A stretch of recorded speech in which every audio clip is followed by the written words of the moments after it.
యేసు రక్తమే జయం పరిచర్య ప్రైజ్ ద లార్డ్. డిసెంబర్ 4వ తేదీ 2024. ఈరోజు దేవుని వాక్యము, నీ ప్రాకారములలో నెమ్మది కలుగునుగాక, నీ నగరులలో క్షేమముండునుగాక. కీర్తనలు 122వ కీర్తన 7వ వాక్యము.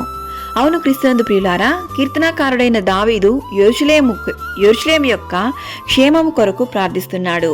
యెరూషలేమును ప్రేమించువారు వర్ధిల్లుదురు అని పలుకుచు, నీ ప్రాకారములలో నెమ్మది, నీ నగరులలో క్షేమం ఉండునుగాక అనే వాక్యమును మనం చూస్తున్నాం. నిజమే ప్రియులారా, దేవునితో సహవాసం చేస్తే తన పిల్లలను దేవుడు ఏ విధమైనటువంటి కాపుదల, క్షేమము, వర్ధిల్లే అనుభవంతో నెమ్మది కలుగజేయునో వివరించుచున్న వాక్యమే ఈ కీర్తన.